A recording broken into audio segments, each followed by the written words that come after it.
Guys, welcome back to the channel, and today I have a surprise for you. Today I have a Land Rover Discovery Series 2. What makes this car great is the fact that I have the original literature that came with the book when my parents bought this car back in the year 2000. And I want to go over some of the details that this car has that were originally optioned with the car, because that bumper is definitely not stock. Now, anyone that knows what living in New York is like, whenever you street park a vehicle, and I believe people should be able to parallel park, other drivers who are not caring of your property will drive into the back of your bumper and leave multiple scratches. Well, this is a solution that my dad thought of in a very creative way. He bought an off-roading steel bumper, so if anybody bumps into him at any time, any day, well, the car will not buckle. It'll stay exactly the same because it is fitted onto the structural underpinnings of the vehicle. Now, this is a rust-free example, as you can see, because this car was definitely well taken care of. But my dad figured, you know what? This is not a bad price for a heavy-duty rear bumper. And anyone ramming into the rear of the vehicle, well, they're kind of screwed. One of the things that make this car unique is the rear seat stadium seating. This distinct roofline with the Alpine windows located just right there. Those are the Alpine windows. Yeah, this car stands above the rest, literally. I mean, with the height that eclipsed the Range Rover that came out during this generation, the P38, these Alpine windows and this stadium seating, because this row sits slightly above the front row, so it made for great rear seat visibility. It was quite entertaining at the time. And if you must ask, I have grab handles, I have sufficient knee room.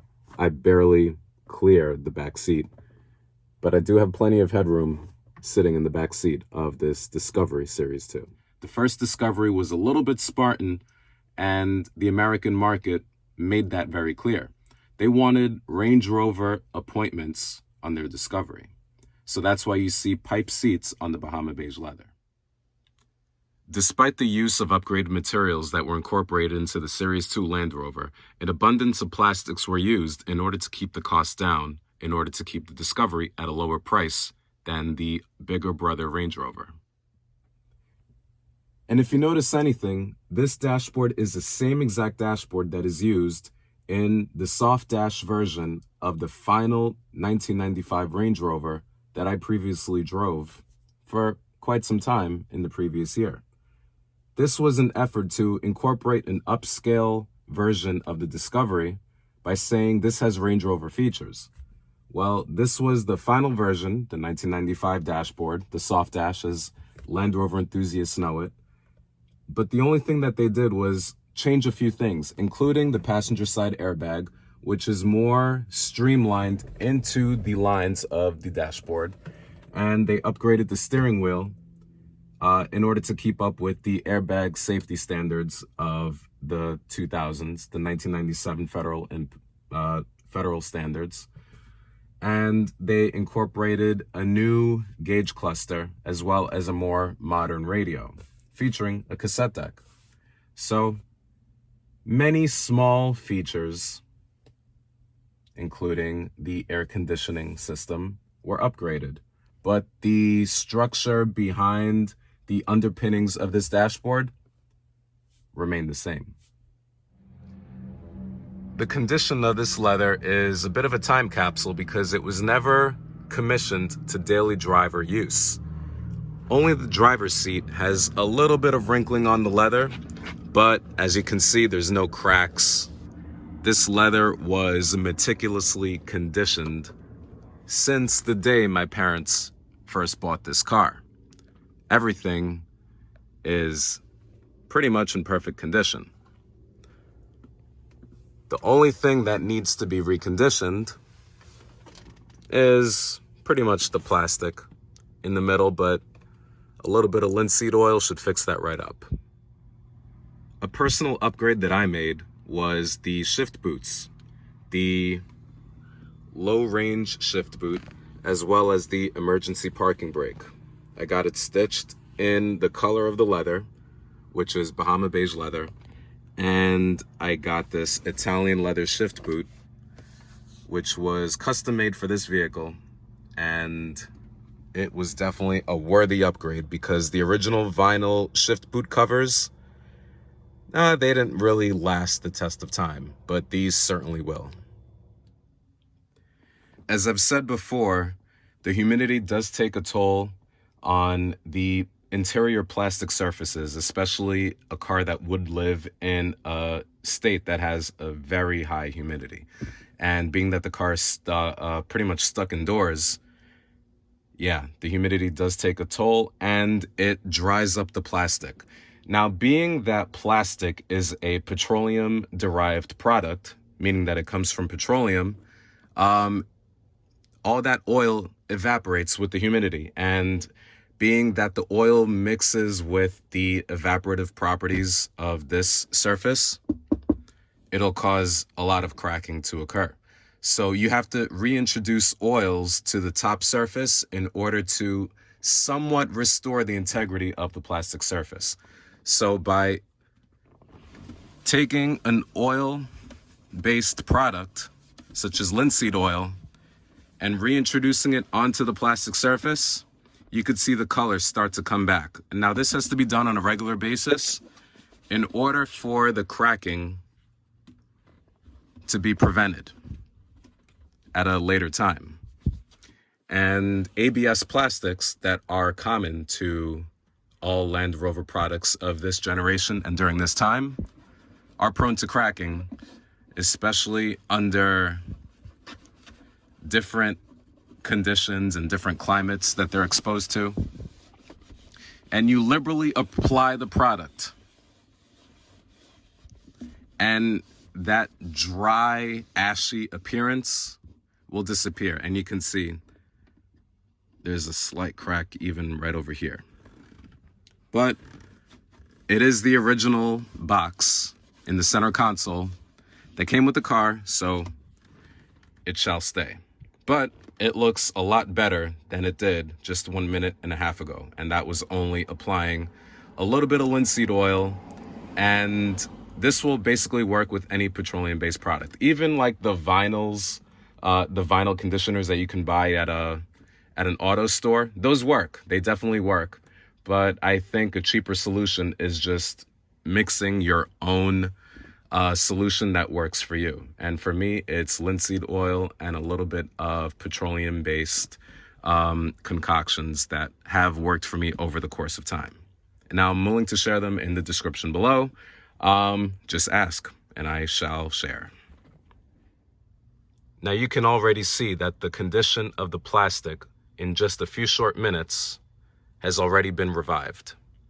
And I've only done the only thing I've done is really just apply a liberal use of oil onto every corner and every area of the surface, because the oil has evaporated from the top surface. So you just have to reapply the oil onto the top surface. It's like applying lotion to your skin.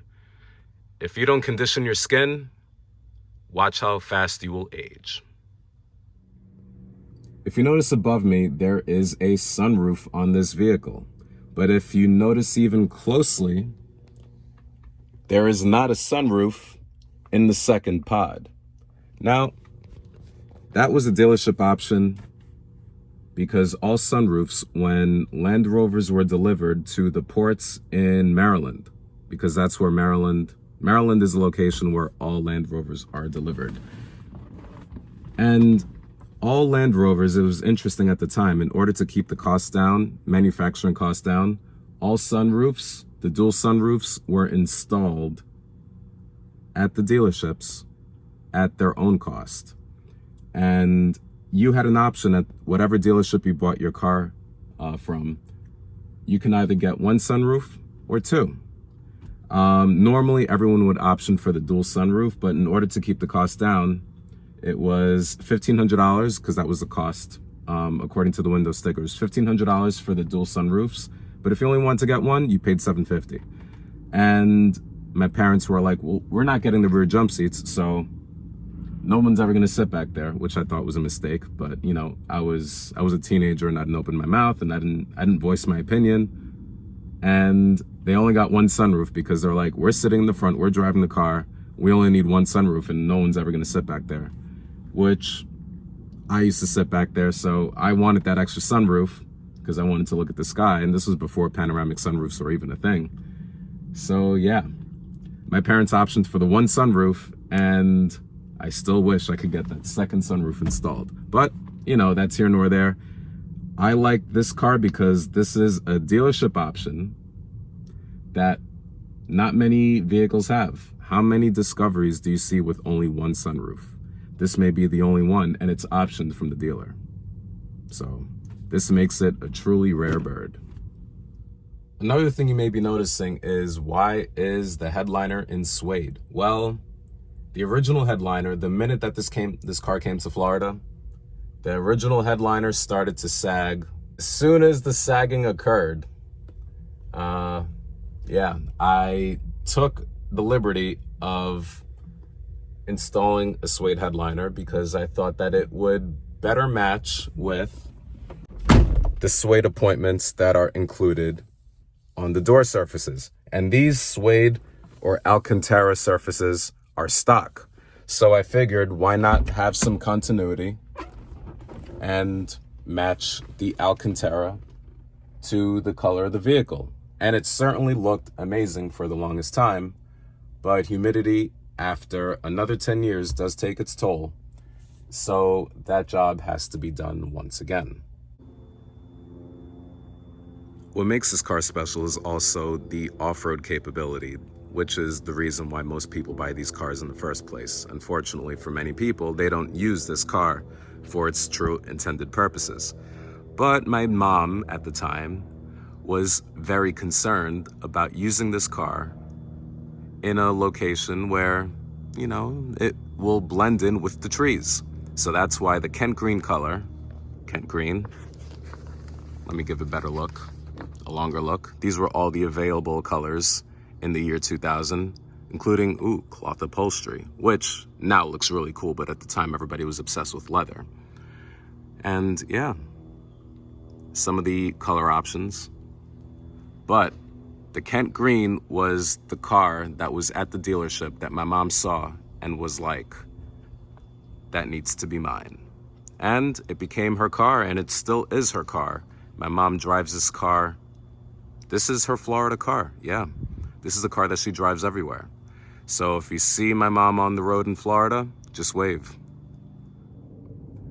Listening to music in the Land Rover was always an ordeal. Despite having this awesome sound system with 12 speakers, the Harman Kardon sound system, beautiful speaker system that was incorporated into a cassette deck of all things. But what was cool was that a CD changer was incorporated into the sound system, and the CD changer was great. Only the CD changer was located underneath the passenger seat. You had to unlatch this. You had to find the button. Let me see if I could find the button. Haven't done this in years because who listens to CDs? And it pops out. This was the only way to listen to CDs in your Land Rover. Now this is good nostalgia, right? Let's see. You pull out the first tab. Oh yes, this CD is everything. Tito Rojas, a mi estilo. Oh yeah, this is a throwback to long road trips with my parents. Rocío Dúrcal, she's a legend. Wow. Now, yeah, these are all Spanish-speaking albums. Good stuff. We like Rocío Dúrcal in this house. And then you close the tab and you wait for it to load. You can hear that loading sound coming from underneath the seat. Yep, the third CD is loading, and eventually, when you turn on the car, you press the CD button and the CD changer comes to life. But it's a waiting ordeal. If you wanted an iPod, you needed a cassette with the iPod integration, and that was the only way you got your music. Yeah, so that's the Land Rover for you. If you like what you saw, please like, subscribe, and comment down below. The Land Rover is one of my favorite vehicles because it is the family vehicle. This is the vehicle that I grew up in. This vehicle took me to college. My parents packed up the back of this vehicle, and all my college belongings were in the back of this vehicle. And it has very many good memories because it's such a cool vehicle with a unique color and a unique story because it's my family story. And the car, every time I come to Florida and I come see it, brings back awesome times with my mom and my dad and even my grandmothers who are no longer here, because they would come and they would sit in the back seat and they would love the music that we would play in the back seat. So yeah, great times. So thank you for watching. Please comment, like, and hit the notification bell. And I'll make a few more videos with this car since I'm down here in Florida. But yeah, thank you for watching.